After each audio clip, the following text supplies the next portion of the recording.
Yes, तो हमारा कल का जो सत्र हुआ था उसमें हमने फूड एंड मेटाबॉलिज्म देखा था, जिसमें हमने मेटाबॉलिज्म उसका अर्थ देखा कि क्या होता है मेटाबॉलिज्म, यानी चयापचय। चयापचय में हमने कैटाबॉलिज्म और एनाबॉलिज्म ये दो भी देखे, जिसमें कि एनाबॉलिज्म का अर्थ हमने देखा कि किस प्रकार से छोटे न्यूट्रिएंट्स का जुड़ करके कुछ बड़ा बनना, उसको हमने एनाबॉलिज्म देखा। और उसके उदाहरण देखे कि जिस प्रकार सेल्स बनते हैं तो हमको जो है एनर्जी को इस्तेमाल करके हम उत्पन्न करते हैं जब चीज़ें, तब वो एनाबॉलिज्म के अंतर्गत आती है। और जब एक बड़ा न्यूट्रिएंट छोटे छोटे टुकड़ों में जब बंटता है तब उसको हम कैटाबॉलिज्म बोलते हैं, यानी कि वो उस समय जो है ना एनर्जी का जो है ना शोषण अवशोषण जो होता है वो हमारे बॉडी में होता है। तो ये है हमारा एनाबॉलिज्म और कैटाबॉलिज्म। इसके अलावा हमने जो है बेसिक जो चीज़ें हमारे एनर्जी रिलेटेड जितनी थी वो देखी। एक पुस्तक जिसमें हमने ये देखा था कि हमारे जो है ना ऊर्जा का क्या क्या रिक्वायरमेंट होता है, ठीक है। और कैलोरीज का हमने वो चार्ट देखा था, जिसमें कि किस प्रकार से कितनी मात्रा में कैलोरीज जो है वो लगती है। ये जो चार्ट हमने देखा था ये WHO से प्रमाणित देखा था, जिसमें हमने आवश्यकता जितनी है उसके हिसाब से लोग मतलब अपने रिक्वायरमेंट के हिसाब से फूड ले सकें, और वो बैलेंस्ड रूप में कार्बोहाइड्रेट, फैट्स और प्रोटीन्स और मिनरल्स और विटामिन्स इन सब का समावेश करते हुए ले सकें। इसके लिए वो चार्ट जो है वो आपको बताया गया था। इसके बाद आज हम जो विषय करने वाले हैं वो है हमारा एनर्जी रिक्वायरमेंट्स और जो कैलोरी रिक्वायरमेंट्स हैं तो उनका BMR, SDA, फिजिकल एक्टिविटी वगैरह की स्टडी। तो ये मैं स्क्रीन जो है एक्टिवेट कर रही हूँ।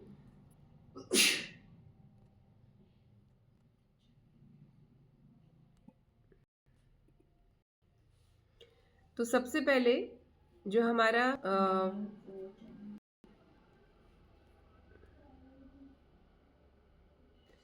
एनर्जी का आवश्यकता जो है एक सामान्य व्यक्ति की, वो जो है वो basal metabolic rate. Basal metabolic rate का अर्थ होता है या कि किसी भी व्यक्ति का जो सामान्य रूप से उसका जो चयापचय का रेट है वो कितना है। तो मतलब महत्व की बात ये है कि पर्सन टू पर्सन ये जो चयापचय का जो रेट होता है ये भी अलग अलग हो सकता है। यानी कि कोई ऐसा व्यक्ति जो है जिसका आहार जो है वो उसको बहुत जल्दी पचन हो जाता है, और उसका जो आहार पचन हो गया उससे उसकी ग्रोथ भी जो है वो जल्दी होती है। तो ये जो व्यक्ति है इसका हम बेसल मेटाबॉलिक रेट फास्ट है ऐसा बोलेंगे। तो ये BMR को हम और अच्छे से देखने वाले हैं। SDA यानी कि स्पेसिफिक डायनामिक एक्शन, तो उसको भी हम जो है वो देखेंगे। और फिर फिजिकल एक्टिविटीज़ जो है उनके ऊपर क्या प्रभाव होता है इन चीज़ों का, तो ये सब चीज़ों को हम देखेंगे। सबसे पहले BMR देखेंगे क्या होता है। BMR है हमारे शरीर की जो एनर्जी है, ये जब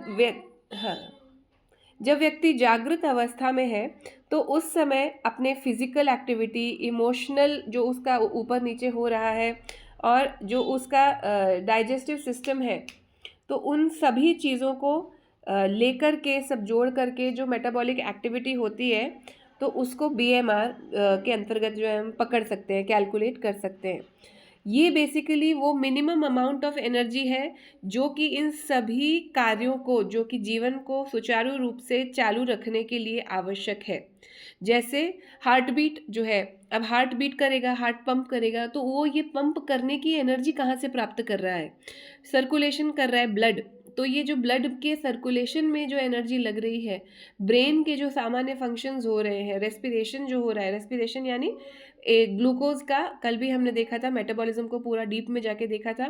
3 साइकिल्स हमने उसके अंतर्गत देखी थी रेस्पिरेशन के अंतर्गत, जिसमें हमने देखा था कि ग्लाइकोलिसिस देखा था, उसके बाद हमने जो है TCA साइकिल देखा था, और तीसरी जो हमने ETC साइकिल भी देखी थी। ये सारे साइकिल्स जो है ये ग्लूकोज से ATP कितना बनता है, यानी एक ग्लूकोज का मॉलिक्यूल टूटकर 38 जब ATP बनते हैं, तो ये पूरे इस प्रोसेस के दौरान कौन सी साइकिल्स होती हैं ये हमने पढ़ा था। तो ये सारे जो कार्य होते हैं इनको करने के लिए भी कुछ एनर्जी लगती है। जैसे कि आपको पता ही है कि भोजन को पचाने के लिए भी ये हमको ईजीएस्ट तौर से हमको ये समझ में आता है कि जो भोजन पचाने की जो एनर्जी है वो एनर्जी लग रही है। तो वो बीएमआर के अंतर्गत जो है, मतलब हमको ये लग रहा है कि कितनी मेटाबॉलिक एनर्जी हमको लग रही है। तो मेटाबॉलिक रेट जो है वो नींद के समय वो बीएमआर से कम रहता है, क्योंकि बीएमआर की एनर्जी, बीएमआर का जो रेट है वो ज़्यादा रहता है और जो शरीर का मेटाबॉलिज्म है वो मतलब नींद के दौरान कम हो जाता है, क्योंकि उस समय जो है ना एक तो हार्ट बीट वगैरह और शरीर की फिजिकल एक्टिविटी तो सब शून्य हो गए, और हार्ट बीट और ये सब चीज़ें भी काफ़ी सामान्य रूप से चलती हैं, एकदम फास्ट नहीं चलती हैं। तो इस कारण से ये सारा जो बीएमआर है ये हम जो है थोड़ा सा समझने वाले हैं। बीएमआर बेसिकली ये कितनी मतलब गर्म जो है उस हीट जो जो इवॉल्व होती है वो ऑक्सीजन, मतलब ये बेसिकली फॉर्मूला बता रहे हैं कि बीएमआर निकालें कैसे। तो BMR is measured directly by the heat evolved और indirectly by the volume of oxygen consumed and carbon dioxide released per unit time। तो जितना हमको एक पर्टिकुलर जो है ऑक्सीजन का जितना उस शरीर में खपत हो रही है, या कार्बन डाइऑक्साइड जो है वो उसमें से निकल रहा है, या तो हम इससे इनडायरेक्टली हम जो है वो बीएमआर कैलकुलेट कर सकते हैं, या जितनी उसके रिएक्शंस में हीट एनर्जी रिलीज हो रही है उससे हम जो बीएमआर है उसको कैलकुलेट कर सकते हैं। तो एक्टिव जब हम हो जाते हैं, जब फिजिकल एक्टिविटी हमारी बढ़ती है तो हमारी चयापचय जो है वो बढ़ जाती है, तो बीएमआर जो है वो बढ़ जाता है। बीएमआर जिसको हमने देखा बेसल मेटाबॉलिक रेट, ये बढ़ जाता है क्योंकि इसके बढ़ने से ही और ज़्यादा मात्रा में एटीपी बनेगी भी और जो है वो खर्च भी होगी। मैक्सिमम बीएमआर जो है वो किससे जो है किस में होता है, वो 5 साल की जो आयु है तो उस तक हमारा जो है ना बीएमआर जो है वो हम अटेन कर सकते हैं। उसके बाद जो है वो सामान्य and later as age increases BMR decreases. क्या हो गया? हाँ, तो हमारा जो बीएमआर है तो वो किसी भी के भी शरीर में जो सामान्य होता है, और मैक्सिमम कब होता है, जब वो बच्चे के रूप में 5 वर्ष तक होता है, और उसके बाद जो है वो बीएमआर कम होता है। क्यों? क्योंकि उसके बाद उसकी जो चयापचय की जो क्षमताएं हैं वो धीरे धीरे करके कम होती हैं और वृद्धावस्था में आते आते बिल्कुल ही कम हो जाती हैं। और यही कारण है कि हम सामान्य रूप से जो भोजन बचपन में पचा पाते थे वो बड़े होके हमारा आसानी से नहीं पचता। तो ये हमारा बीएमआर जो है इसका हमने देखा कि एज से इसका रिलेशन है। मैक्सिमम 5 साल के एज में हम देखते हैं, और उस बाकी के उसमें जो है हम देखते हैं बाद में वो कम होने का हम देखते हैं। सेक्स यानी कि जेंडर कि उस व्यक्ति का क्या है उसके ऊपर भी बीएमआर आधारित है। जो मेल्स हैं उनका बीएमआर हाई होता है, यानी कि उनको ज़्यादा भोजन इसीलिए लगता है क्योंकि उनका जो मेटाबॉलिक एक्टिविटी रहती है वो फीमेल्स के कंपैरिजन में ज़्यादा रहती है। तापमान से भी इसका जो है काफ़ी रिलेशन रहता है। जो ठंडे तापमान होते हैं उसमें हमारा बीएमआर घट जाता है, और आपको ये बिल्कुल सब चीज़ें समझ में आ रही होंगी आसानी से। सर्दियों में देखिए हम लोग का जो ये है पचन करने की जो क्षमता है वो कम हो जाती है, लेकिन इंटरेस्टिंग बात यह है कि हमको भूख भी ज़्यादा लगती है।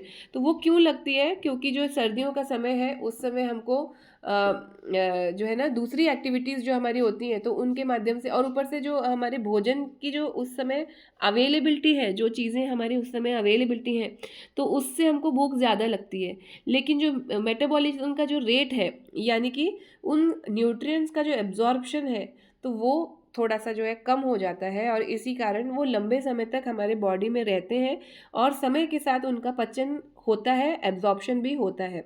और जो नहीं होता उसको हम फिर जो है मार्च के महीने में डिटॉक्सिफिकेशन में जो है अपने जब हम पंचकर्मों की विधियां करते हैं सीजन्स के बदलाव के समय, तो हम उस समय जो है जो भी हमारे अब्जॉर्ब नहीं हुआ और ज़बरदस्ती में हमारे शरीर में पड़ा हुआ है, ऐसी चीज़ों को हम निकाल के और फेंक देते हैं अपने शरीर के बाद पंचकर्मों या फिर शुद्धि क्रियाओं के माध्यम से।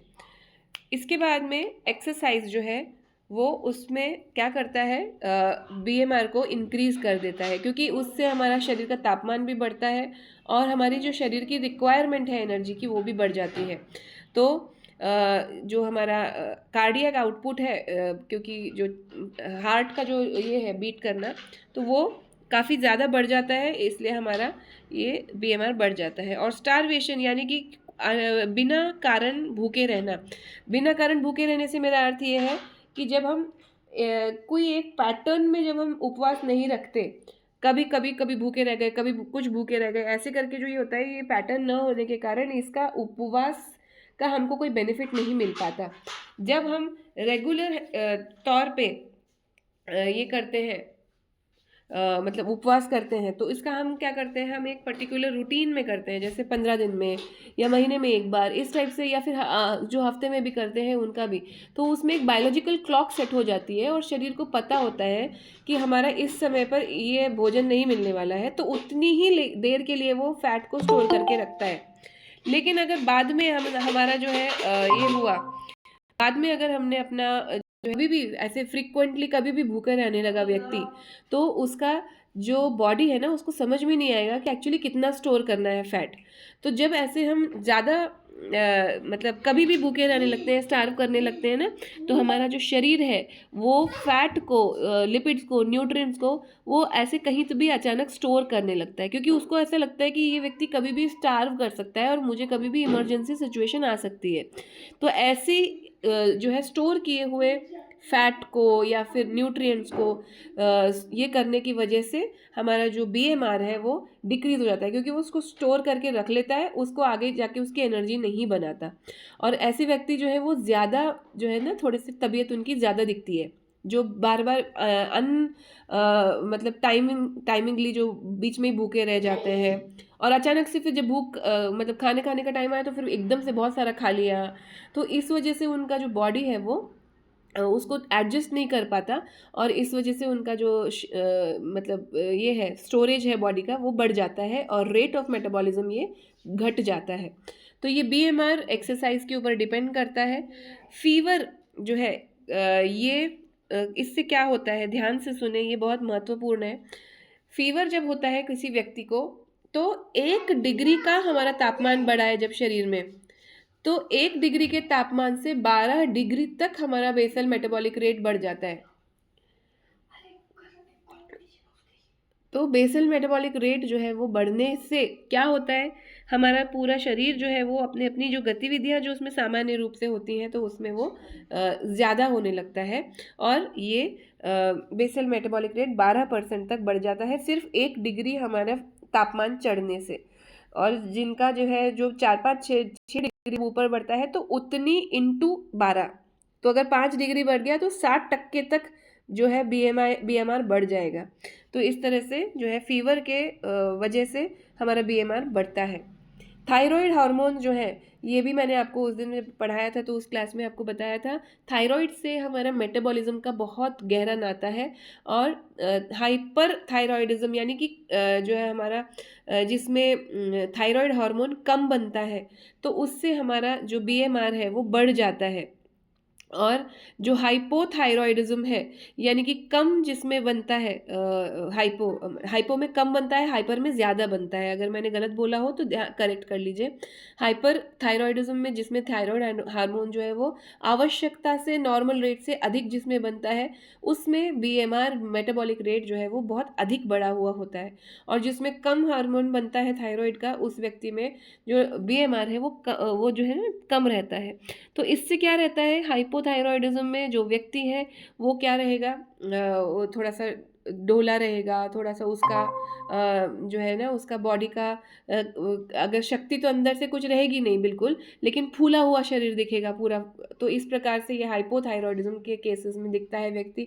और हाइपरथायरॉयडिज्म में जो बीएमआर है वो अत्यधिक ज़्यादा है, तो उससे व्यक्ति जो है वो बहुत बारीक दिखेगा, अचानक उसका वेट लॉस हो जाएगा। तो इस प्रकार की चीज़ें हाइपरथायरॉयडिज्म में आपको देखने को मिलेंगी। नॉर्मल वैल्यू क्या है बीएमआर की एक एडल्ट मेल के लिए? तो ये नॉर्मल क्यों बोल रहे हैं? क्योंकि नॉर्मल में एक रेंज दिया जाता है, तो हर व्यक्ति की उतनी ही होगी ऐसा नहीं होता, लेकिन उस रेंज में जो है सामान्य रूप से इस प्रकार की रेंज में रहता है। उसके थोड़ा बहुत आगे पीछे भी रहता है तो वो सामान्य में ही पकड़ा जाता है, लेकिन बहुत ज़्यादा डेविएशन होना ये इस बात का जो है वो संकेत है कि उस व्यक्ति का कहीं ना कहीं प्रॉब्लम चल रहा है मेटाबॉलिज्म से रिलेटेड। तो उसका नॉर्मल जो वैल्यू है उसका बीएमआर का एक सामान्य पुरुष का वो है 34 से लेकर 37 के बीच में। और ये जो आपका यूनिट आपको दिख रही है KCAL पर M2 पर आवर, इसका मतलब यह है क्या है कि किलो कैलोरीज, इतनी किलो कैलोरीज 34 से 37 किलो कैलोरीज जो है ये जो है मिनट जो है उसमें जाती है। और 1 मिनट मीटर स्क्वायर नहीं पर उतनी स्थान पे जाती है उस व्यक्ति का कितना जो है बॉडी मास इंडेक्स है उसके आधार पर आवर 1 घंटे के अंदर एक समय में इतनी जगह में इतनी एनर्जी जो है ये खर्च कर देता है शरीर। तो ये इसीलिए डिपेंड होगा कि उस व्यक्ति की, किसी व्यक्ति की हाइट ज़्यादा है, किसी की कम है, किसी का जो है चौड़ाई ज़्यादा है, किसी की कम है, तो उससे ये जो है ये जुड़ता है, मतलब इससे ये रिलेट होता है। और जो है ना एडल्ट जो है ना वो क्या है वो 24 किलो कैलोरी पर KG body weight per day, इस प्रकार से जो है वो उसका आप देख सकते हैं। तो ये जो सब चर्चा थी वो हमारे बीएमआर की चर्चा हुई। आपके सिलेबस में, दोनों सिलेबस में है ये, आपके योगा के सिलेबस में भी है और आपके एमए योगा के सिलेबस में भी है। आपको मैं पहले ही बता चुकी हूँ, आपका एमए योगा का जो सिलेबस है मतलब एक्चुअली डाइट एंड न्यूट्रिशन से रिलेटेड जो सिलेबस है सिर्फ उतना ही एज इट इज़ कॉपी है। एमए योगा की जो सिलेबस है वो नेट का सिलेबस है ना, एग्जैक्टली कॉपी है, उसमें कोई अंतर नहीं है। तो अगर आपने इतना कर लिया तो आपका नेट का भी तैयारी प्रॉपर हो जाएगी। इसलिए इसको ढंग से करें, इसको बिल्कुल भी टाइम वेस्ट ना करें कि वो मतलब इतना सा कर लेंगे, 4 क्वेश्चन में से एक करके चले जाएंगे तो पास हो जाएंगे। तो वो आपका हो भी सकता है, लेकिन आपका फाइनल जो नेट का एग्ज़ाम है उसमें आपका पूरे कहीं से भी कोई भी एमसीक्यू आ सकता है और हर बार पलट के आएगा। तो इसलिए सभी तैयार करें सारे ही टॉपिक्स। नेक्स्ट टॉपिक जो हमारा ये है SDA बेसिकली ये हमने ऊपर देखा था कि ये जो हमारा मतलब हीट प्रोडक्शन जो हमारे शरीर का बढ़ जाता है और जो हमारा मेटाबॉलिक रेट जो बढ़ जाता है वो खाने के बाद की बात कर रहे हैं, तो उसको हम जो है SDA बोलते हैं। देखिए ऊपर इसका फुल फॉर्म जो है वो क्या दिया गया था, स्पेसिफिक डायनेमिक एक्शन, यानी कि एक स्पेसिफिक समय पर आया हुआ डायनेमिक एक्शन जिसके कारण कि हमारा जो शरीर है उसका जो मेटाबॉलिक रेट है वो बढ़ गया। मेटाबॉलिक रेट यानी कि किसी, आपको पता है मेटाबॉलिक, क्योंकि मैंने अच्छे से आपको बताया मेटाबॉलिज्म का अर्थ क्या हुआ। तो मेटाबॉलिज्म जो है उसका स्पीड बढ़ जाती है कब, खाने के बाद, ठीक है ना। तो खाना खाने के बाद तुरंत हमारे शरीर का जो ना हमको थोड़ा सा फटीग भी महसूस होता है, लेटने का मन होता है और थकान भी महसूस होती है। तो ये जो है ये इंक्रीज हीट जो है ना ये हमारे प्रोडक्शन शरीर का बढ़ जाता है। तो ये इसी को हम जो है स्पेसिफिक डायनामिक एक्शन जो है ये बोलेंगे शरीर का। और ये क्यों होता है, क्योंकि हमारे शरीर का बहुत सारा एनर्जी हमारे खाने को डाइजेस्ट करने में लगता है। इसको हमने आपको मेटाबॉलिज्म जब पढ़ाया था, और मेटाबॉलिज्म में मैंने आपको साइकिल्स बताए थे कि किस प्रकार एक ग्लूकोज के मॉलिक्यूल को तोड़कर हम जो है 38 ATP बनाते हैं, हमारी शरीर बनाता है, मतलब हम नहीं बनाते। तो ये जो 38 ATP बनने का जो प्रोसीजर है इसमें ATP लगते भी हैं, इसमें काफ़ी सारा एनर्जी लगता भी है। तो आपका एनर्जी जो लगता है ना शरीर का, वो लगने के कारण आपके शरीर में थोड़ा सा थकवा आता है, आपको थोड़ा सा नींद जैसा महसूस होता है, और आपको जो शरीर का क्योंकि ये चयापचय का जो रेट है ये बढ़ गया है, तो आपके शरीर में तापमान भी जो है उस समय बढ़ता है। और तापमान मतलब बढ़ता है, मतलब तापमान इस्तेमाल होता है, आपकी जो शरीर की हीट है ना वो उसका सारा जो फ्लो है वो पेट की तरफ चला जाता है, इसीलिए भोजन करने के बाद ठंड लगती है हमको। आप देखेंगे, आपको गर्मियों में तो ये बिल्कुल महसूस नहीं होगा, लेकिन सर्दियों के सीज़न में आपको ये महसूस हो जाएगा कि भोजन करने के बाद आपको थोड़ी ठंड जैसी महसूस होती है। वो क्यों? क्योंकि हमारे शरीर में तापमान तो बढ़ता है, लेकिन वो बढ़ा हुआ तापमान, वो बढ़ा हुआ सर्कुलेशन ऑफ ब्लड, वो डाइजेस्टिव जूसेस, उन सभी का जो दिशा है, जो फोकस है, वो हमारा पेट हो जाता है, और पेट की ओर इन सभी चीज़ों का जो है वो फ्लो बढ़ जाता है, और जो बाकी का शरीर है उसमें थोड़ा सा आपको ठंड महसूस होने लगती है। तो ये हमारा जो एनर्जी है जो हमको डाइजेस्ट करने में लगती है, फिर उसको एब्जॉर्ब करने में भी लगती है, और फिर जो एब्जॉर्ब हुए वाले जो न्यूट्रिएंट्स हैं उनको पूरे शरीर में ट्रांसपोर्ट करने को भी लगती है। तो इन सभी कार्यों के लिए एनर्जी लगती है, और ये जो एनर्जी है तो इसको हम जो है SDA बोलेंगे। ठीक है, तो ये हमारा स्पेसिफिक डायनेमिक जो एक्शन जो है ये हमारा भोजन के उपरांत जो होने वाला एनर्जी का जो फ्लो है जो कि लगता है, ये वो है। और जो मेटाबॉलिज्म है, बेसिक मेटाबॉलिज्म रेट, वो है टोटल हमारे शरीर के हर एक कार्य का जो एक चयापचय का जो उसका एक तरीका है, उसका जो मेटाबॉलिक रेट है, तो ये वो अलग चीज़ है। अब इसमें जो एनर्जी है वो क्या करते हैं, प्रीवियसली अवेलेबल जो हमारा है उससे हमारा प्रीवियसली जो हमारे पास में ATP है, उससे जो नया ATP है, जो नया फूड है एनर्जी का है, तो उसमें से हम जो है करने की कोशिश करते हैं। ठीक है, SDA को हम जो है इसको हम एक्टिवेशन एनर्जी भी ले सकते हैं। This energy is trapped from previously available energy, so that actual energy from food is lesser than that of the theoretical calculation. तो ये जो हमारे पिछले वाला जो भोजन की एनर्जी है ना, तो उससे जो है ना ज़्यादा एनर्जी हमको मिलती है। तो 38 ATP अगर वहाँ पे बन रहे हैं, तो जो इस्तेमाल होने वाली जो एनर्जी है वो मतलब हार्डली 6 से 7 जो है या फिर 8 ATP उसमें इस्तेमाल होंगे, तब जाके हमको ये मिलेगा। तो हमारा जो ऑल ओवर ऊर्जा का जो स्तर है वो ज़्यादा हो जाएगा। तो इसीलिए भोजन के बाद हमको ज़्यादा ऊर्जा मिल जाती है, लेकिन भोजन को पचाने में जो ऊर्जा खर्च हुई है तो उसको माइनस करके फिर भी हमारी जो है ऊर्जा वो काफ़ी रहती है। तो SDA को हम जो है it can be considered as activation energy needed for a chemical reaction. तो ये बेसिकली वो एनर्जी है जो हमको एक केमिकल रिएक्शन, बायोकेमिकल रिएक्शन के लिए लगती है।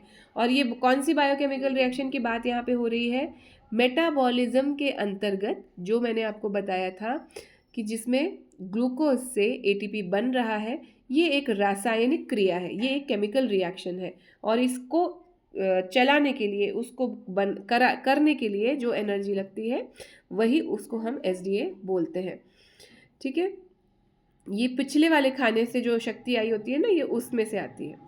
ठीक है, अच्छा, इसमें उदाहरण इन्होंने क्या दिया है, जैसे 250 ग्राम ऑफ कार्बोहाइड्रेट जो है ये 1000 किलो कैलोरीज दे रहा है, लेकिन इसके मतलब इस 1000 को जो ट्रैक किया है ना, तो उसके पहले 10% यानी कि 100 किलो कैलोरी जो है ये अभी के शरीर से ले लिया जाएगा, ताकि जो है हमको ये 1000 उसमें से मिल पाए। तो हमारे पास ऑलमोस्ट 900 किलो कैलोरी जो है हमारे पास आ गए, तो और हमारे 100 खर्च भी हो गए, तो इसमें 900 किलो कैलोरी जो है ये हमारा नेट प्रोडक्शन हो जाएगा एनर्जी का। एक और ले लो। तो अब ये अच्छा, तो इसमें तो अगर किसी व्यक्ति को अगर 1000 जो है किलो कैलोरी चाहिए, तो उसको जो है 1100 किलो कैलोरी जो है खाना चाहिए, तो उससे उसको जो है 1000 मिल जाएगा। प्रोटीन्स में क्या होता है? प्रोटीन्स जो है आपको मैंने पहले भी बताया था, प्रोटीन्स जो है उनको आपको पचाने के लिए ज़्यादा अमाउंट में एनर्जी खर्च करनी पड़ती है, और लिपिड्स को पचाने के लिए भी कार्बोहाइड्रेट से ज़्यादा एनर्जी खर्च करनी पड़ती है। तो प्रोटीन को तोड़ना ये हमारी शरीर का आखिरी पर्याय होता है, क्योंकि प्रोटीन एक तो सामान्य रूप से रहता भी नहीं है। प्रोटीन जो है ना, अगर वो प्रोटीन ग्लाइकोजन के रूप में या जो है ना कार्बोहाइड्रेट के रूप में हमारे शरीर में जो है संयोजित करके रखा हुआ है, तो वो तो कार्बोहाइड्रेट ही है ना, तो वो टूट के जब बनेगा तो 5% ही हमारी एनर्जी यूज़ हो रही है। लेकिन जब प्रोटीन एज इट इज़ हमारे शरीर में जब रहता है ना, तो वो मसल के रूप में रहता है, वो हमारे बॉडी के सेल्स के रूप में रहता है। तो ये जो मसल्स हैं, बॉडी के सेल्स हैं, ये टूट के एनर्जी देते हैं हमको।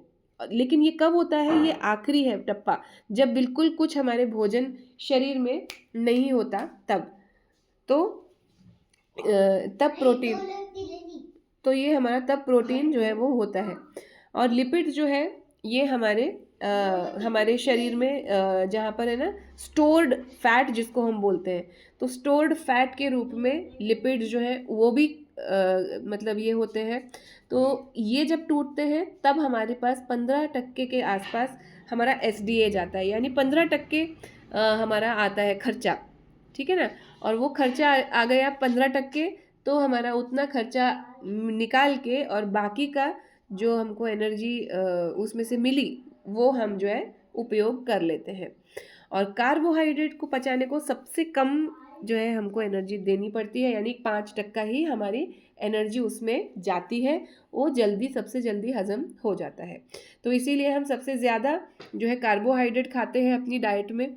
और जो आजकल की डाइट्स, हेल्दी डाइट्स जो हम आ गई हैं, तो उन हेल्दी डाइट्स में कौन से वाले फूड्स को हम ज़्यादा रखते हैं? प्रोटीन को हम रखते हैं और कार्ब्स को कम करने लगे हैं, और उससे प्रोटीन से भी ज़्यादा हम जो है सलाद को रखते हैं। तो अब आप इसको साइंस समझने की ध्यान से कोशिश कीजिए, ये बहुत महत्वपूर्ण है। आज की ही क्लास में बताऊंगी, इसके बाद इसको बताने का समय कभी नहीं मिलेगा। तो ये आपके यौगिक जो आप करवाएंगे, कभी अपनी क्लासेस करवाएंगे, उसके लिए भी, उस दृष्टि से भी इसको बहुत ध्यान से सुनिए और समझिए। किसी भी व्यक्ति को जब डाइट दिया जाता है तो वो क्यों दिया जाता है? क्योंकि उस व्यक्ति का मेटाबॉलिक रेट कम है, उसका जो BMR है वो कम है, और उसका भोजन जो है वो खाना जो खा रही है वो व्यक्ति खा रहा है वो ज़्यादा खा रहा है, तो उसके BMR से उसकी डाइट मैच नहीं कर रही। इसलिए उसको मैच करने के लिए क्या देते हैं कि आप सलाद खाओ। सलाद में क्या होता है? सलाद में सिर्फ फाइबर होता है, रफेज होता है। आपको मैंने बहुत बार, कम से कम 4-5 बार ये खुल के बात बताई है कि प्लांट बेस्ड सेल्स में सेल वॉल सेल्यूलोज की बनी रहती है, और वो हमको हजम नहीं होती, मनुष्यों को, वो मवेशियों को, गाय को, भैंस को, इन सब को जो चारा हम देते हैं ना, उनको ये सेल्यूलोज जो है ये हजम होता है, यानी कि उसमें से ग्लूकोज बनता है।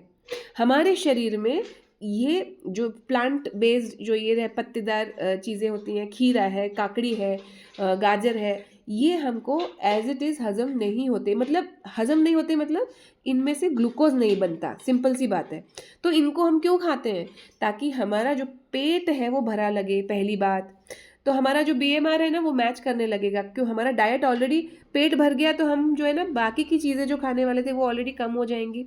तो ये हमारा पहली बात तो पेट भरने के लिए। दूसरा, ये जो है हमारे मोशन को जो है ये स्वच्छ करता है, यानी कि कॉन्स्टिपेशन और इस प्रकार का जो हमारे रोग है जिनके कारण जो मल है वो बाहर नहीं आता, तो उनके लिए ये इंटेस्टाइन्स की घासनी के रूप में ये कार्य करता है, ये फाइबर। तो इसलिए हम खाते हैं। और तीसरा सबसे महत्वपूर्ण, कि जितने भी ये फल हैं, सब्जियां हैं, ये जो हैं इनके अंदर विटामिन्स और मिनरल्स का खजाना होता है। तो इनका ग्लूकोज में ही कन्वर्ट होता, लेकिन इनके जो विटामिन्स और मिनरल्स हैं ये हमारे बॉडी में एब्जॉर्ब होते हैं, और ये हमको वो देते हैं जो हमको प्राप्त करना है। क्योंकि हर एक मेटाबॉलिज्म को करने के लिए, ये जब मैंने आपको पढ़ाया था मेटाबॉलिज्म अभी परसों की क्लास में, तब बताया था उस पूरे जैसे ग्लाइकोलिसिस की साइकिल पढ़ाई, TCA की पढ़ाई, तो इन सभी को के दौरान मैंने आपको बताया था कि हमारे विटामिन्स और मिनरल्स एक महत्वपूर्ण भूमिका निभाते हैं, किसकी? तो कोएंजाइम्स, को फैक्टर्स के रूप में उस रिएक्शन को, उस केमिकल रिएक्शन को आगे बढ़ाने का कार्य करते हैं वो। अगर ये नहीं होंगे तो ये जो मेटाबॉलिज्म की क्रिया जो है ये प्रॉपर नहीं होगी, या तो शुरू ही नहीं होगी, क्योंकि वो जो एंजाइम है उसके बिना वो रासायनिक क्रिया शुरू ही नहीं होगी, या शुरू भी हो गई ना तो इतनी धीरे चलेगी कि वो व्यवस्थित समय पर जो है वो पूरा भोजन एब्जॉर्ब ही नहीं कर पाएगी। तो उसको शुरू करने के लिए, सुचारू रूप से मेंटेन करने के लिए जो भी लगता है ना, वो सब कुछ जो है हमारी एंजाइम्स के द्वारा आता है। और ये एंजाइम्स किसकी बनती हैं? प्रोटीन की बनती हैं। लेकिन इन एंजाइम्स के साथ कुछ चिपके हुए और भी चीज़ें होती हैं जिनको हम को एंजाइम्स और को फैक्टर्स बोलते हैं। तो ये को एंजाइम और को फैक्टर हमारे मिनरल और विटामिन से बने होते हैं। तो बार बार मैंने आपको ये बताया है कि विटामिन और मिनरल्स का जब मैंने आपको रोल फंक्शंस बताए थे उस समय भी ये बात बताई, और जो मेटाबॉलिज्म पढ़ा रहे थे तब भी ये बात बताई कि किस प्रकार मेटाबॉलिज्म जब होता है तो उस समय ये सारे के सारे चीज़ें अपना अपना रोल निभाती हैं। एंजाइम्स जो है वो अपना कार्य करती हैं, को एंजाइम और को फैक्टर्स वो अपना काम करते हैं, और ये जो विटामिन मिनरल्स जो हम खाते हैं सलाद के पत्ते सब मतलब सब्जियां और इन सब में, तो ये सब चीज़ें हमारा जो है ग्लूकोज नहीं कन्वर्ट होते, लेकिन ये हमारे मिनरल्स और विटामिन्स का एक रिच सोर्स के रूप में हमारे शरीर की चयापचय को बिल्कुल सुचारू रूप से चलाने में मदद करते हैं। तो ये जो आपका पूरा हमने कहानी कथा ली, ये जो है ये किसको समझाने के लिए था कि जब हमारा बीएमआर जो है वो बीएमआर लो रहता है तो उस व्यक्ति की डाइट में हम इस प्रकार से भोजन देते हैं कि उसके वो बीएमआर को मैच करते हुए भोजन हो। कोई व्यक्ति लेबर है, कोई व्यक्ति स्पोर्ट्स पर्सन है, उसका तो चयापचय ऑलरेडी इतना हाई है, तो उसको क्या हम जो है इस प्रकार का भोजन देंगे? बिल्कुल नहीं। उसको हम high protein, high carbohydrate, high lipid इस प्रकार का भोजन देंगे, क्योंकि उसको सदा ही ज़्यादा कैलोरीज की आवश्यकता लग रही है उसके शरीर में, सुबह शाम उसकी जो है वो प्रैक्टिस हो रही है, तो ये इस प्रकार का भोजन उसको मिलेगा। और जब हमारे आजकल के जो है ना लैपटॉप वाले जीवन में, जब ऑफिस में व्यक्ति जो काम कर रहा है वो 8 घंटे अपने एक ही स्थान पर बैठने का कार्य कर रहा है, तो उसका जो है, और सबसे बड़ी बात पैसा सबके पास अकूत हो गया है, तो जब मन चाहा जो है वड़ा पाव आ रहा है, जब मन चाहा गोलगप्पे आ रहे हैं, तो ऐसे में होता क्या है कि आवश्यकता जितनी है उससे ज़्यादा कैलोरीज और स्पेसिफिकली अनहेल्दी कैलोरीज जो है वो हमारे शरीर में ज़्यादा हो जा रही है। तब जो है न्यूट्रिशनिस्ट जो है ना इस बात पे फोकस करने लगे हैं कि आप जो है रोटी कम खाओ, सब्जी ज़्यादा खाओ, जो है उबले हुए अंडे खाओ, और उसमें जो है वाइट वाला जो है पदार्थ है वो स्पेशली काफ़ी अच्छे से खाओ, और ये खाओ वो खाओ, चिकन भी मटन भी खाओ तो उबला हुआ खाओ। इस प्रकार की जो आपके डाइटिशियंस बताने लगे हैं आजकल, तो वो ये सब क्यों बताने लगे? ताकि जो है इन सब की एक्स्ट्रा जो जैसे मसाले हैं, तैलीय चीज़ें हैं, या फिर ये जो भी चीज़ें आपके शरीर में आपको बहुत ज़्यादा मतलब फ़ायदा नहीं करती हैं इन टर्म्स ऑफ कैलोरीज या इन टर्म्स ऑफ एनर्जी, उन सब चीज़ों को अवॉइड करते हुए आप जो है सिंपल अपने बीएमआर को बनाए रखते हुए और आपका जो फूड इनटेक है उसको आप बैलेंस कर सकें। तो क्या ये लोग सबसे सही बोलते हैं? बिल्कुल नहीं। जो सात्विक फूड है, जो आपको बताया गया है कि ये सात्विक है, उसको आप खा सकते हैं। वो आपके किसी भी तरह का फूड जिसको आपने हज़म कर लिया वो आपकी बॉडी के लिए अच्छा है, लेकिन उसमें भी बताया गया है कि कौन सी चीज़ें आपकी बुद्धि बल को बढ़ाती हैं, कौन सी चीज़ें आपके स्वास्थ्य को बढ़ाती हैं, उनको सात्विक बोला गया। एक पर्टिकुलर समय तक ही जो है ना पका हुआ भोजन जिसको हमने खाया तो वो ही मतलब अच्छा है। उसके बाद में उसमें माइक्रो ऑर्गेनिजम्स अगर पनप गए एक बार, तो वो भोजन जो है अगर आपने किया तो उसको हम जो है सात्विक नहीं बोलते। इसी प्रकार बहुत ज़्यादा हाई अमाउंट ऑफ जिसमें मिर्ची है, नमक है, और काफ़ी मतलब तैलीय चीज़ें हैं, इस टाइप से जो चीज़ें हैं उसको राजसिक फूड बोला, जिसमें हमको काफ़ी एनर्जी तो मिलती है, लेकिन साथ में दूसरी जो हमारी एक एक्टिविटी वाली चीज़ें हैं वो भी काफ़ी बढ़ जाती हैं, क्योंकि उसको पचाने के लिए जो है ना ये हमारे बॉडी को एक्टिव होना ही पड़ता है। और तमस गुण बढ़ाने वाली जो भोजन है, जिनको हमने देखा था कि वो कौन से भोजन होते हैं जिनमें हमारी बुद्धि जो है उसके ऊपर भी प्रभाव पड़ता है। हमको जो है ना विचार करने की हमारी जो क्षमता है ना वो धुंधली हो जाती है, मतलब हमको प्रॉपर विचार नहीं समझ में आता, प्रॉपर हमको डिसीजन मेकिंग नहीं समझ में आता, हमेशा थकान थकान महसूस होती है, हमेशा हमको नींद आना। तो ये जो है ये एक तामसिक तम जब हमारे भोजन में बढ़ जाता है तो ये उसका प्रभाव दिखता है। तो ये जो 3 प्रकार के हमने अपने पिछली यूनिट में देखे थे, इस यूनिट में हम एसडीए पढ़ते हुए ये सारे विषय क्यों निकाल रहे हैं, ताकि हमको समझ में आए कि जब हम एज अ योगी जब हम अपने डाइट को बैलेंस करते हैं, तब हम इन सभी फैक्टर्स को ध्यान में रख कर के बनाएं।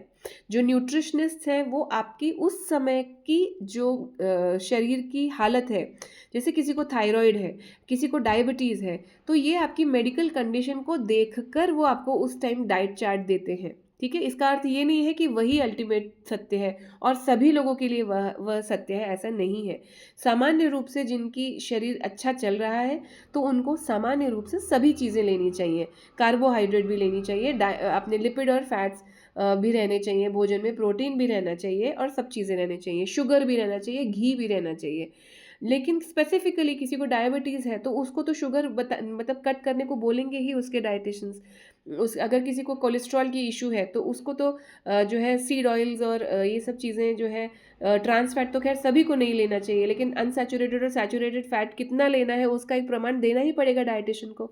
तो इस प्रकार से ये होता है। तो आपको भी एज अ योगा ट्रेनर जब आप सिखाएंगे तो डाइट को मैच करके जब आप अपनी जो है ना आसन वगैरह किसी से करवाएंगे इन थेरेपी, तो उसका आपको मैक्सिमम बेनिफिट दिख के आएगा विद इन जो है आपका 45 डेज भी आपको वो शायद रिजल्ट्स दिखने लगे उस व्यक्ति में। तो हमेशा डाइट के साथ मैच करें और अगर अपने को इसका नॉलेज कम हो तो आप जो है अच्छी किताबों का और अच्छे जो आपके एक्सपर्ट्स हैं उनका आप हेल्प ले सकते हैं। तो ये आपका एसडीए यानी कि भोजन को पचाने के लिए कितना आवश्यक शक्ति लगती है उसका हमने चर्चा की, जिसमें कि हमने देखा कि किस प्रकार 30% लगती है प्रोटीन को हजम करने में, 30% of what of the total energy जो हमको मिलने वाली है। तो अगर हमने 1000 कैलोरी को पचाने के लिए हमारे शरीर ने मेहनत की, तो अगर वो प्रोटीन में से मिलने वाला है तो उसको 30% जो है वो एनर्जी खर्च हो जाएगी उसको हजम करने में, 15% हो जाएगी खर्च जो है वो उसको हजम करने में लिपिड्स अगर है तो, और कार्बोहाइड्रेट्स के रूप में अगर है तो 5% जो है वो हमारी खर्च होगी, बाद बाकी की जितनी है वो हमको 95% एनर्जी जो है वो हमारे शरीर में एब्जॉर्ब हो जाएगी।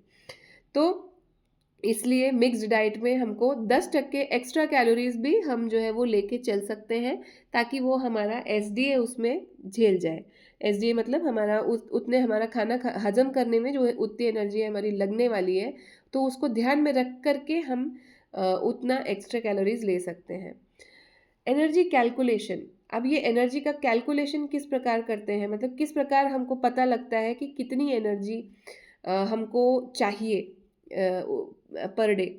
तो ये हमको जैसे एक एडल्ट मेल में हमने देखा था, तो उसमें 48 जो किलो का अगर कोई व्यक्ति है, 48 केजीज का अगर कोई मैन है, पुरुष है, जिसकी की हाइट 153 सेंटीमीटर के आसपास है, तो उसको प्लस माइनस जो है 1.25 किलो ऊपर नीचे हो सकता है। तो उसमें जो है ना इतना हमको मतलब 1.25 केजीज फॉर एवरी सेंटीमीटर इतना जो है वो हमको लगने वाला है। आइडियल ये बॉडी वेट बता रहे हैं, इतना हमारा ये जो बॉडी वेट है ये आइडियल है। और इसमें जो लेडीज़ हैं तो उनके लिए 45 किलो जो है पर अगर 153 जो हाइट रहे उसकी लेडी की, तो प्लस माइनस 1 केजी जो है वो फॉर एवरी सेंटीमीटर, तो वो उस व्यक्ति के लिए आइडियल वेट होता है। और जो ये इसी को आप जो है ये बीएमआई चार्ट भी देखते हो, बॉडी मास इंडेक्स जिसको हम बोलते हैं। तो ये बॉडी मास इंडेक्स बताया है यहाँ पर, एनर्जी कैलकुलेशन इसके आगे बताया है कि एडल्ट्स जो है वो अगर होंगे तो उसमें 1 ग्राम पर किलो इतना हमको प्रोटीन जो है दिन में लेना चाहिए। ऐसे ही बच्चे अगर हैं तो उनको 2 ग्राम पर केजी बॉडी वेट लेना चाहिए, मतलब डबल उनको प्रोटीन लेना चाहिए बच्चों को, क्योंकि उनकी बढ़ती हुई बॉडी है, बढ़ती हुई बॉडी में उनको ग्रो हो रहे हैं टिश्यूज़ और उनके सेल्स बढ़ रहे हैं, हड्डियां बढ़ रही हैं, सब चीज़ ग्रो हो रहा है, तो उनका जो है शरीर में प्रोटीन की आवश्यकता डबल है। प्रेग्नेंट और लैक्टेटिंग यानी दूध जो माँ पिलाती है अपने बच्चे को, ऐसी महिलाओं में जो है दुपट इसका ज़रूरत होती है प्रोटीन का। तो ये इस प्रकार से जो है हमको लगता है एनर्जी, इतनी एनर्जी हमको लगती है।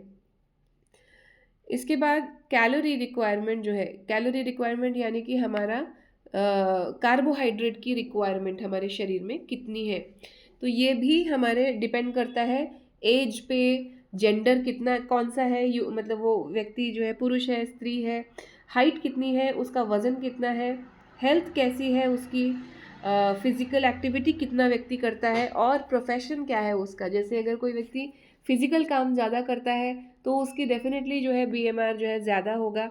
और अगर जो है कोई जो इंजीनियर है, ये वाला आईटी इंजीनियर, उसको अपने कंप्यूटर के सामने ही बैठे रहना है 8 घंटे, तो उसका जो बीएमआर जो है वो कम होगा, अलग होगा। तो इस प्रकार से ये जो आपका ऑक्यूपेशन यानी कि प्रोफेशन उसका क्या है, फिजिकल एक्टिविटी वो क्या करता है, क्या उसका हेल्थ है, मतलब हेल्थ उसकी अच्छी परफेक्ट हेल्थ है तो अलग उसका कैलोरी का रिक्वायरमेंट होगा, अगर हेल्थ में उसमें कुछ इशू है तो अलग रिक्वायरमेंट होगा।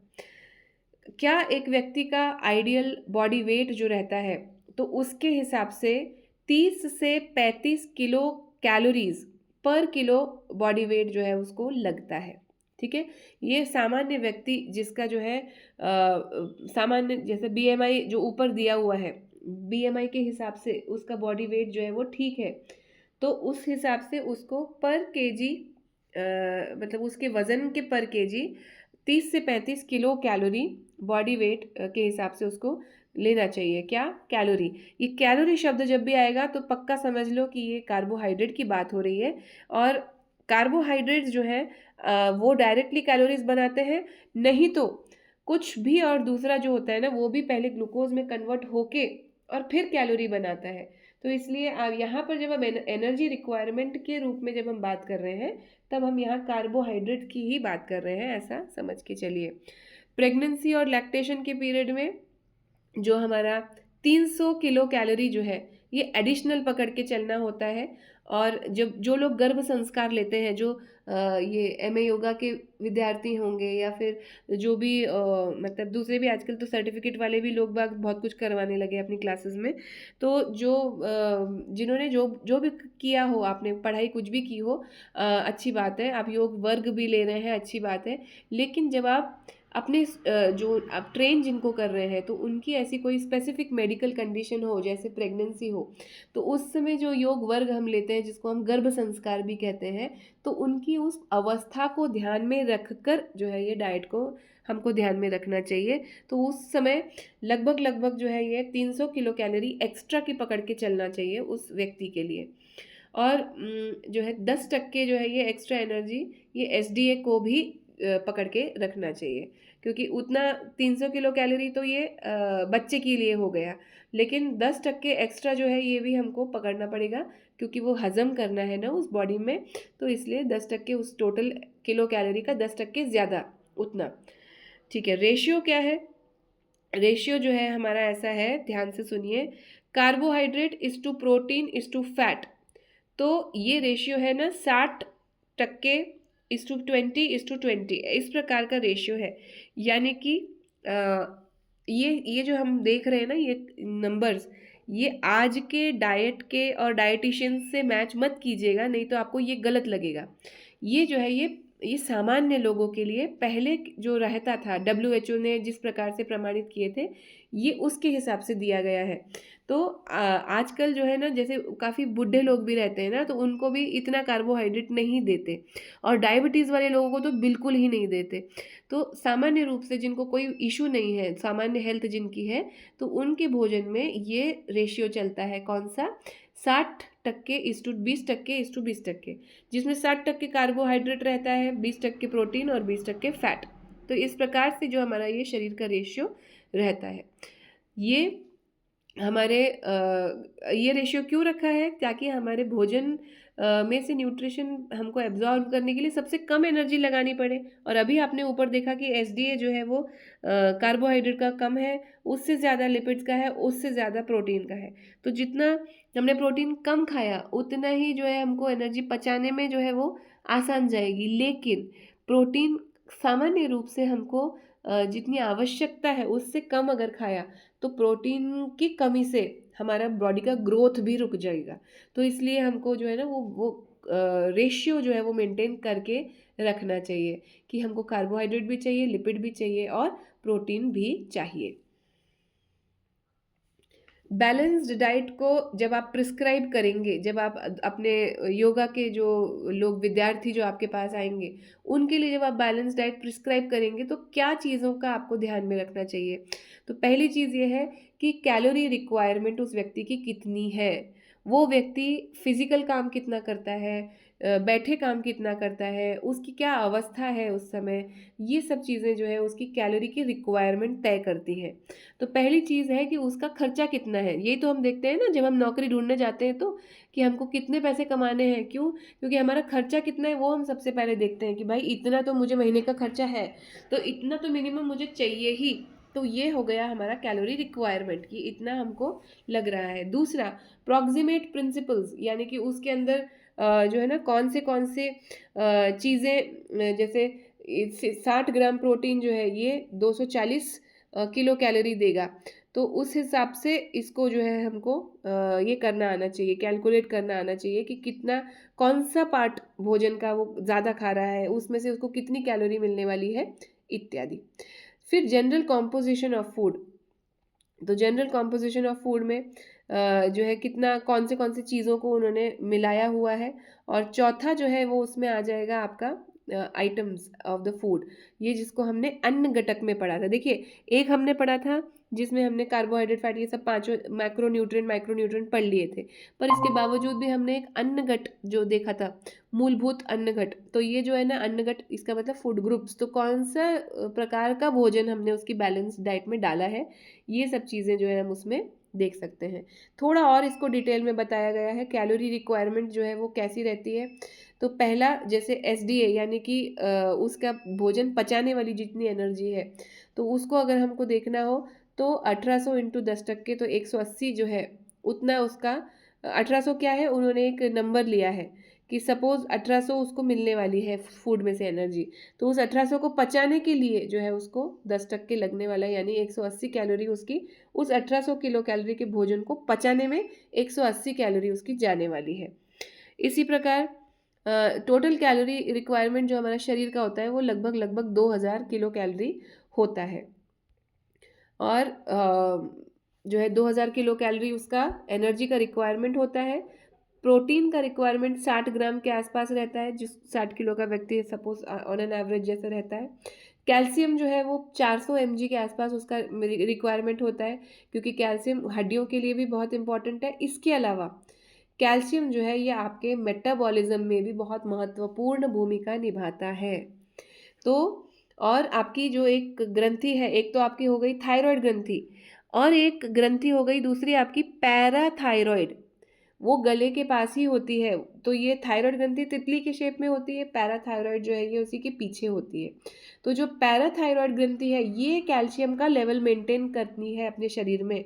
तो ये कैल्शियम का भी हमारी डेली डाइट में 400 mg के आसपास जाना चाहिए। और आयरन, ये हमारे लिए जो है बहुत महत्वपूर्ण है, क्योंकि हमारे रक्त में ऑक्सीजन को पकड़ने का जो कार्य होता है, जो हीमोग्लोबिन करता है, तो वो हीमोग्लोबिन बेसिकली आयरन की वजह से ही जो है वो बनता है, कार्य करता है। तो 25 मिलीग्राम के आसपास हमको आयरन जो है पर डे लगता है। प्रॉक्सिमेट प्रिंसिपल्स मतलब हमको ये बताया गया कि किस प्रकार से कितना जो भोजन है वो कितनी एनर्जी हमको देगा। तो ये कार्बोहाइड्रेट और फैट जो है वो हमको 1760 जो है वो देंगे। और इधर पे यहाँ पर ये प्रोटीन जो है ये 2000 हमको किलो कैलोरीज दे रहा है। ठीक है ना। 20 टक्के calories must be provided by fats, जैसे कि ये, तो 350 किलो कैलोरीज जो है ये उसके लग रही हैं उसके उसके पचन में।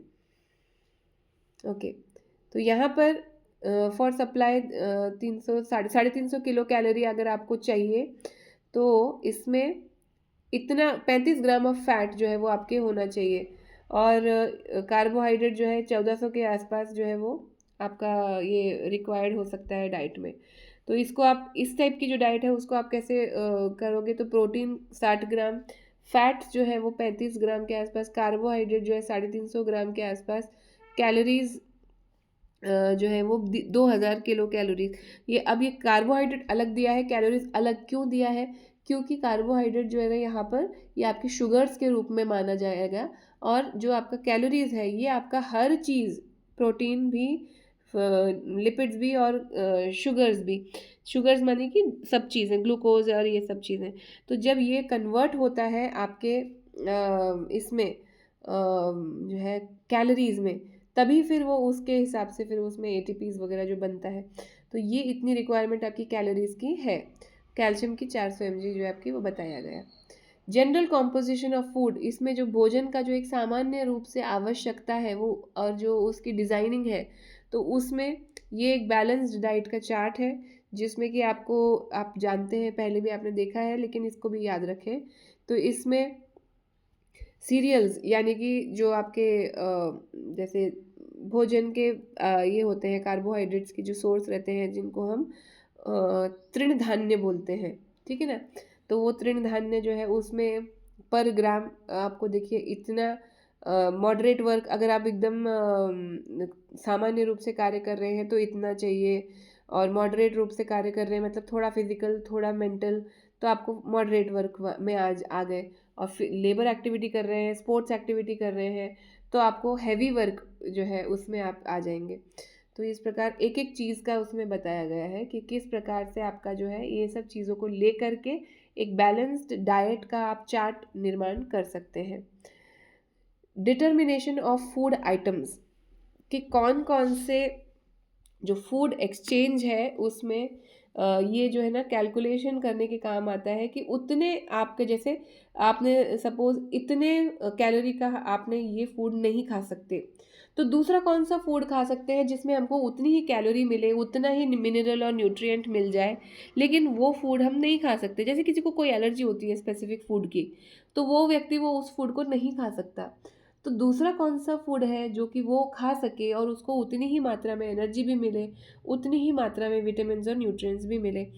तो ये इस प्रकार से इसको हम बोलते हैं कि फूड एक्सचेंज।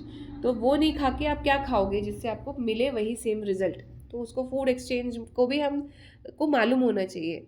तो जैसे आप अगर किसी को जो है नींबू नहीं खा सकता, या उस समय नींबू अवेलेबल ही नहीं है मार्केट में और संतरा अवेलेबल है, तो वो संतरे में भी विटामिन सी है, तो कितने अमाउंट में उसको वो चीज़ जो है पर डे लेना चाहिए जिससे उसका वही रिजल्ट जो है अचीव हो, ये जो है हम देख सकते हैं।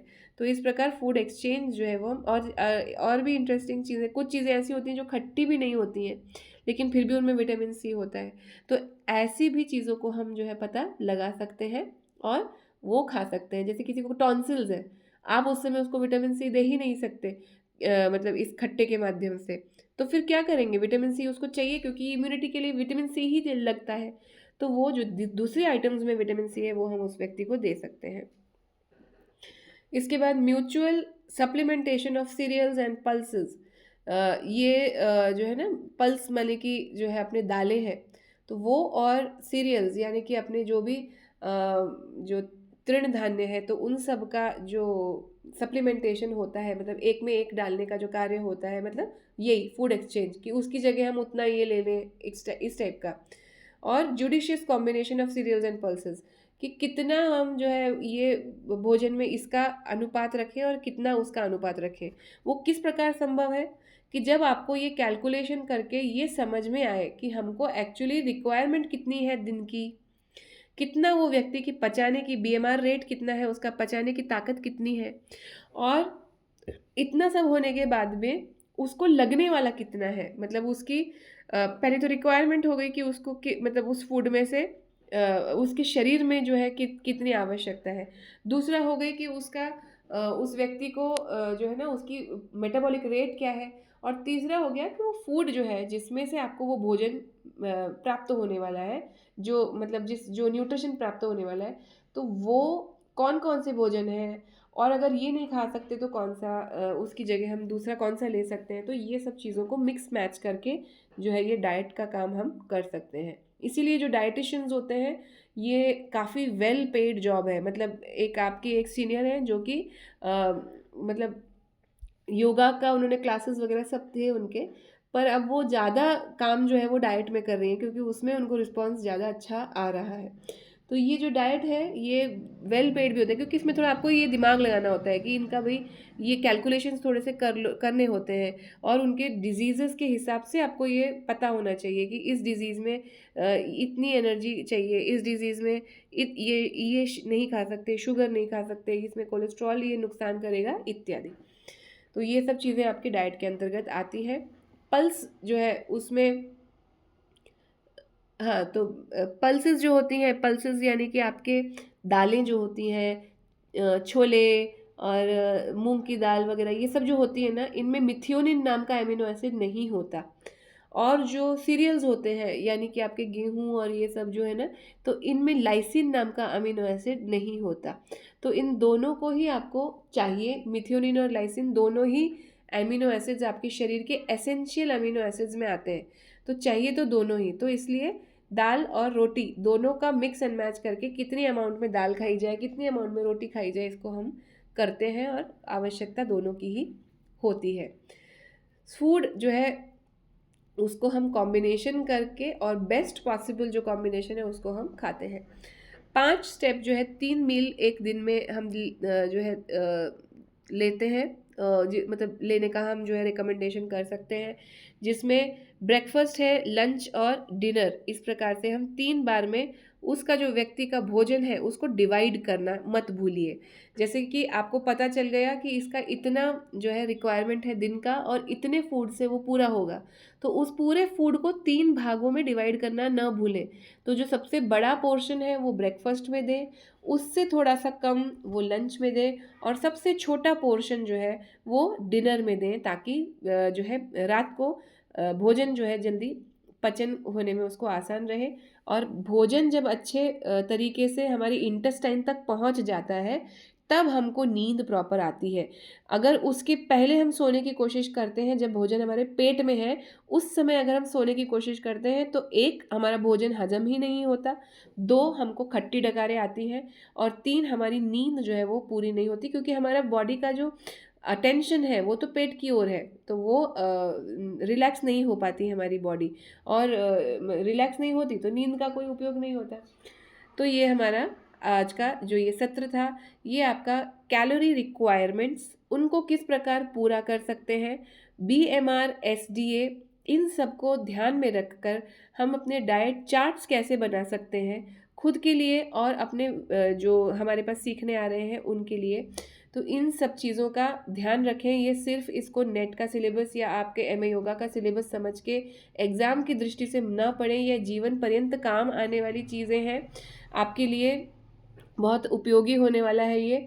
और आपको अगर अपना खुद का बिजनेस आगे स्टार्ट करना है तब तो ये बहुत विशेष उपयोगी होने वाला है।